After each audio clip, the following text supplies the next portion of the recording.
Ouais, bonjour à toutes et tous. Mon premier commentaire, ce sera un message de soutien aux habitants de La Rochelle, message de soutien aux forces de l'ordre, et puis aussi un gros message de soutien en tant que secrétaire général de la FNSEA à nos équipes des Deux-Sèvres, nos équipes de la Vienne, de Charente, de Charente-Maritime.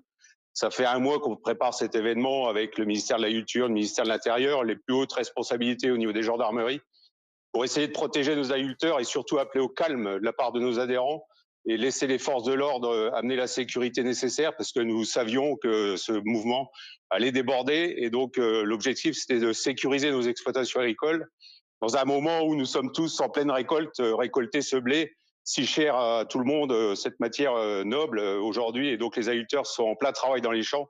Il faut nous laisser travailler et éviter qu'il y ait des débordements. Alors revenons peut-être au fond du sujet, qu'on comprenne bien d'abord peut-être en quoi ça consiste, une bassine pour vous, agriculteurs. Vous savez, c'est une réserve d'eau hivernale. Il s'en est construit beaucoup dans les années 50, 60, 70. On a créé le lac de Sainte-Croix, on a créé le lac de Serponçon, le lac du Der, pour essayer de gérer au mieux l'eau, parce que l'eau, parfois, il y en a en excès, parfois, elle provoque des inondations, parfois, il en manque, il y a des sécheresses. Et donc, l'idée, c'est de gérer au mieux cette eau-là. Et on sait que pour produire l'alimentation et assurer la souveraineté alimentaire des Français, on a besoin d'eau. Vous pouvez mettre une plante sans l'arroser pendant 6 à 9 mois, vous savez qu'elle va disparaître. Et donc, il y a un moment donné, il faut un équilibre entre comment est-ce qu'on gère cette ressource en eau pour assurer notre souveraineté alimentaire. Et globalement, c'est est-ce qu'on le fait chez nous en France, dans un climat plutôt tempéré, mais avec des aléas climatiques qui sont de plus en plus importants, avec des excès et puis des sécheresses, ou est-ce qu'on laisse importer des tomates qui viennent du Maroc, d'Espagne, et autant, quand on importe ces produits-là, en fait, on importe autant d'eau qui est prélevée chez eux. Et donc, l'idée, c'est de travailler, et on l'a fait avec notre ancien ministre de l'Agriculture, Julien de Normandie, avec Marc Fesneau, sur un Varenne de l'eau, et dans lequel participait le ministère de la Transition écologique. Et donc toutes ces réserves d'eau hivernales ont été validées administrativement, juridiquement. Et donc l'objectif, c'est de travailler collectivement aujourd'hui avec les agriculteurs qui veulent s'inscrire dans ces démarches-là. Mais je rappelle aussi simplement que tous les agriculteurs n'irriguent pas. Je suis moi-même agriculteur dans la Marne, j'ai pas d'irrigation, et je pense qu'il faut pas faire non plus d'irrigation l'alpha et l'oméga de l'agriculture. Globalement, il faut pas tromper des messages aujourd'hui qui sont passés aux citoyens et aux consommateurs. Alors, il y a certains manifestants qui disent que les méga-bassines, c'est un système pour quelques privilégiés. Qu'est-ce que vous en pensez?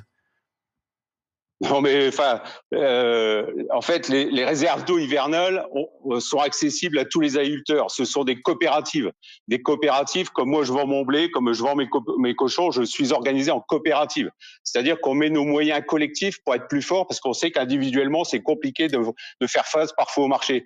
Et donc, tous les gens qui ont des projets collectifs, qui veulent s'inscrire aujourd'hui dans ces réserves d'eau hivernales, peuvent y avoir accès. C'est de la coopération, c'est du collectif, c'est pas de l'individualisme. Et je pense que là aussi, les messages sont tronqués.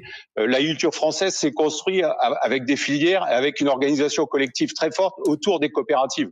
Et donc, plus on se regroupe ensemble, plus on est fort. Et je pense que plutôt que de se diviser les uns les autres, on fera mieux de marcher la main dans la main et de trouver les solutions, parce que l'agriculture, en fait, elle a plus besoin de solutions que de problèmes. Et aujourd'hui, ce qui est mis sous les feux des projecteurs, c'est quand même des problèmes, alors qu'en fait, l'agriculture française, ce sont des agriculteurs de type familiaux, avec des exploitations très petites, voire très moyennes. Et je pense que si on veut encourager nos jeunes à revenir demain, c'est plutôt en abordant les solutions que les problèmes comme ils sont mis au jour aujourd'hui de manière un peu déformée et complètement dogmatique et pragmatique. Et quelles autres solutions, du coup, pour faire face à la sécheresse, peut-être des variétés moins consommatrices d'eau? Oui, bah après, vous savez, la recherche et l'innovation, c'est ce qui nous fait avancer depuis 60 ans en agriculture.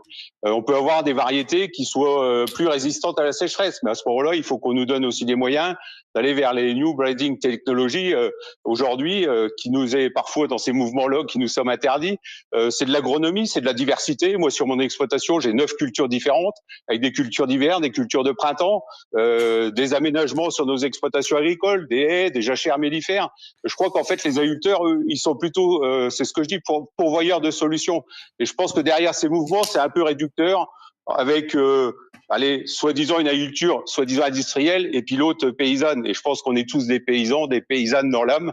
Et je pense qu'on a tous vocation à amener l'alimentation la plus saine et la plus sûre aujourd'hui en France à nos concitoyens. Et je pense que les agriculteurs ont besoin de retrouver un peu de fierté, un peu de dignité. Et derrière ces mouvements-là, ça nous fait très très mal. Merci beaucoup Hervé Lapide d'avoir été avec nous en direct sur BFM TV. On va retourner sur le terrain pour suivre cette situation, on le rappelle, qui a été confuse, avec des tensions, avec notamment des commerces qui ont été saccagés. Vous voyez ces images, on va retrouver notre reporter. Un point sur la situation à un peu plus de 15 heures avec vous.